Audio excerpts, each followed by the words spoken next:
Hi, Mac fam. So, today is going to be a video where I am opening up to you guys a little bit more. In my last video, I did bring up that I have a mild case of cerebral palsy, and I do. And I wanted to kind of talk about that a little bit more today. So, I've always been so self-conscious about it. Um, been like embarrassed and ashamed of it, and I do still struggle with that, being ashamed and embarrassed, but you know and it's just something that I don't really like talking about, but I just kind of wanted to share my story and just kind of let any of you out there know that if you struggle with something that's a disability, a physical disability, a mental one, developmentally, because there are like intellectual slash learning disabilities, which are like mental disabilities, like developmentally, like disabilities. I don't know, like development, yeah. I think that's what I'm developing mentally, I guess. I think, or developing. I guess that's what I'm trying to say. I'm sorry, my words are kind of jumbled um, tonight, but I think that's what I was trying to say. So there's also like disabilities like that, and then that can affect like learning and like learnings like learning like in school or life things or just different things that can affect. Intellectual disability is kind of like that as well, like learning different things, have maybe difficulty thinking or difficulty with kind of anything. So yeah, and then there's like physical disabilities as well, which that is what cerebral palsy is. So let me kind of tell you the definition of what.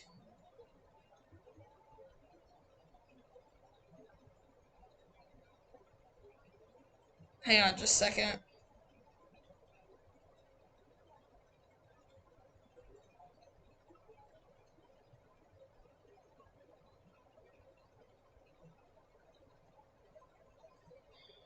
Um, okay. So, cerebral palsy is basically a cognitive disorder of movement, muscle tone, or posture. Cerebral palsy is due to abnormal brain development, often before birth. Okay. Um,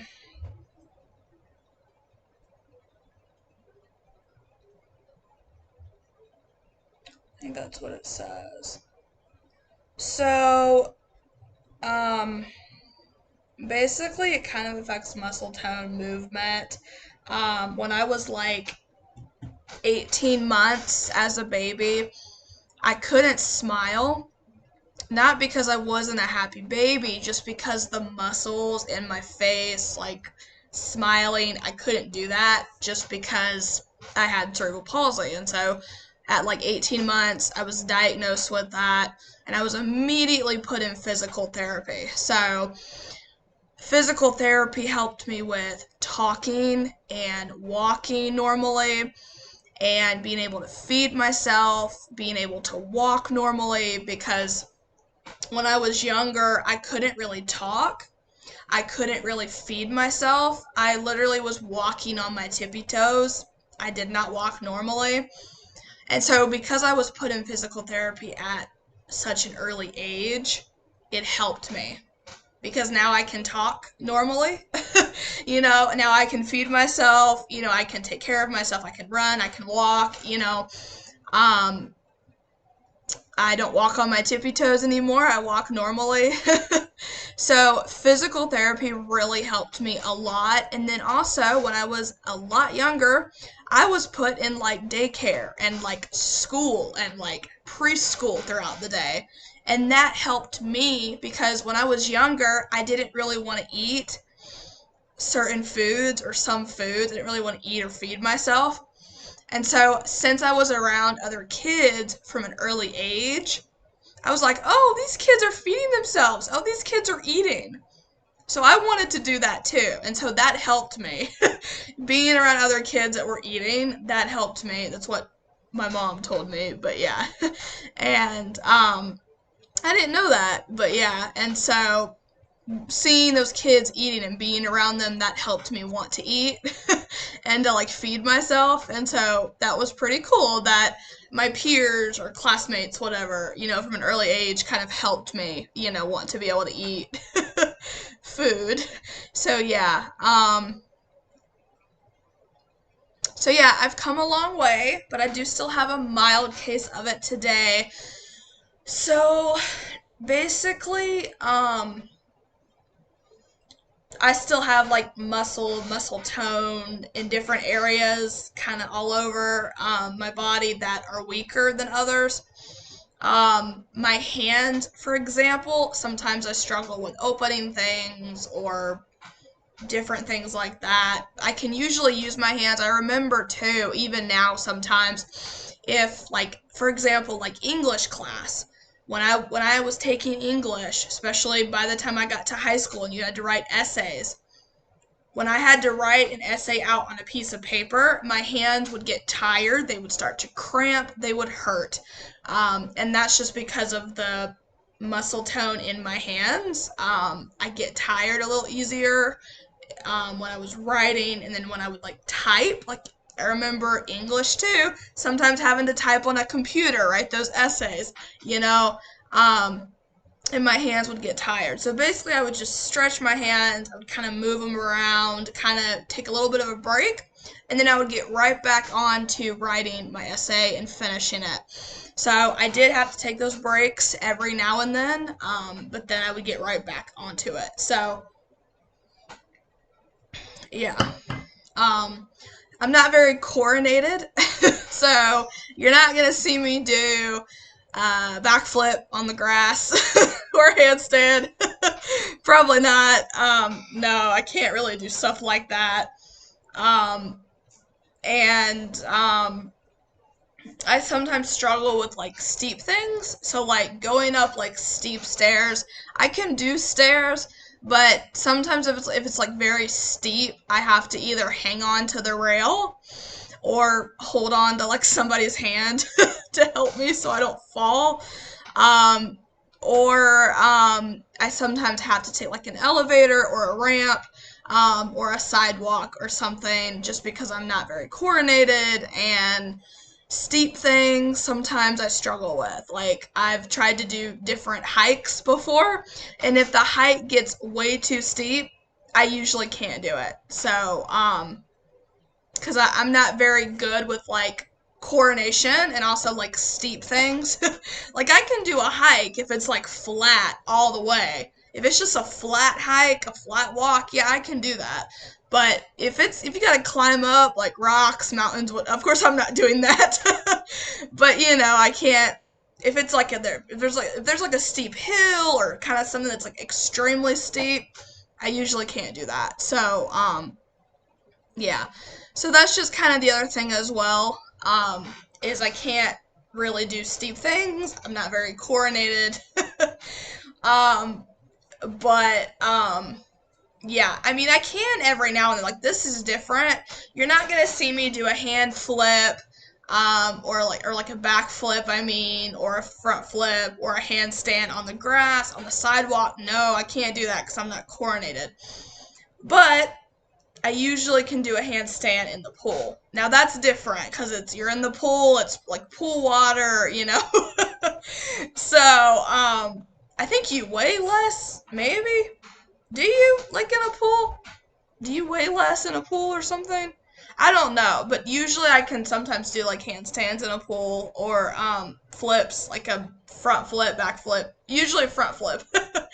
But other than that, you're not gonna see me. So I mean, I am coordinated kind of in that way, like just like in the pool, but I can't really do it on the sidewalk grass. Like I'm not gonna do that either, because I'm not very coordinated in that way. So I'm not very athletic.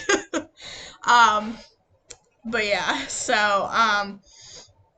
But like I said, I've come a long way, and I do also have an intellectual slash learning disability. which kind of affects me like learning. Like in school, I was in the special education classes for years, like up until I graduated. I was always in those special education classes just because I needed extra help academically. And yeah, I had an IEP, which is and I think it's an individual education plan. I think that's what it stands for, IEP. Um, I had that all throughout high school as well. And so yeah, so I did get bullied pretty bad a lot throughout school. Just because I think people knew that I was different and people knew that I was in those special education classes, and that was rough.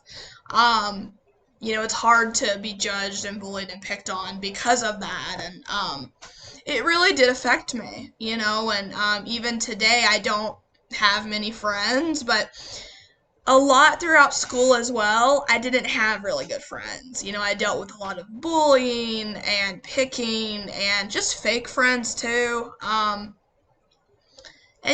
just also, just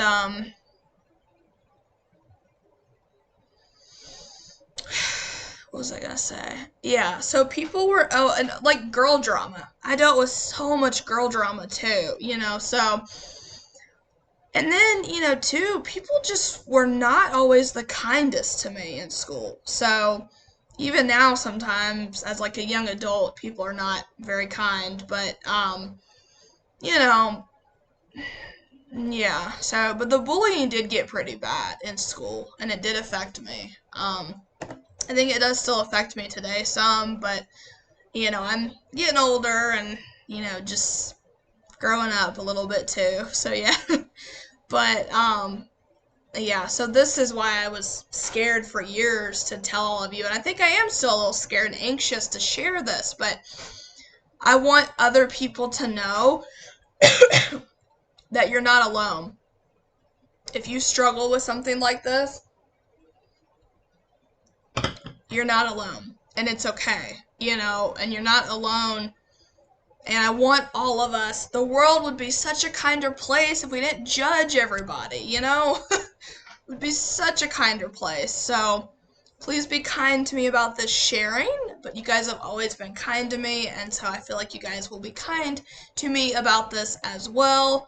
I do sometimes also fear that I'm going to lose friends because of this, but I've already told some of my friends, and they've been nothing but supportive. So, thank you for those of you that have been so kind and supportive about this, and not judging me and still being my friend. So, thank you, and I love you and I appreciate you. So, yeah.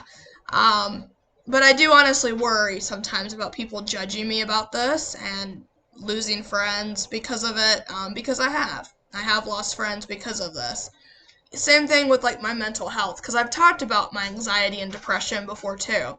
I've lost friends because of that. So, and that's been rough. But just know that if you lose friends because of a mental illness or because of a disability, they're not a true friend. And find the people that are going to love you and support you and care about you no matter what.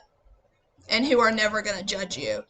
Those are the real friends, real family too, like family and friends that don't judge you and love you no matter what. And um, you know, I'm grateful for all of the family and friends in my life that have not judged me because of this and, love me still no matter what and care about me. So, yeah. It's another reason too why I get sick so much. Like I get really bad like allergies and sinus issues, and I get the pollen this time of year really bothers me and gets to me. And I also can get a lot of sicknesses too. And so, that's also because of my disability and I have a weak immune system. And so, I do just get sick a lot more. Like a cold to me sometimes feels like the flu. And that is just personally because of my disability. And so, yeah. So it's a little rough sometimes when I get sick or something, but you know, usually I'm okay and I get over it and I get better, but yeah. So, yeah, but like I said, I'm just always trying to keep myself safe and healthy, trying to, you know, do that always and take care of myself physically, mentally, all of that. Um, and yeah, so, all right. Well, I wanted to share that, and yeah. And no, I wanted to share this because those of you that struggle with anything like this, mentally, physically, you're not alone, and I'm here for you, and I love you, and I will never judge any of you. This is a safe community, the Mac fam, and I hope none of you will judge me for this either, but I don't think you guys will, because you guys have always been very kind to me. But yeah, I just wanted to share my story to let any of you know you're not alone, and I love you. The Mac fam loves you. We all love you, and we're here for you. Okay, guys, if you liked the video, give it a thumbs up. Subscribe down below if you have not already. Always keep your head up, and I'll see you guys next time. Bye.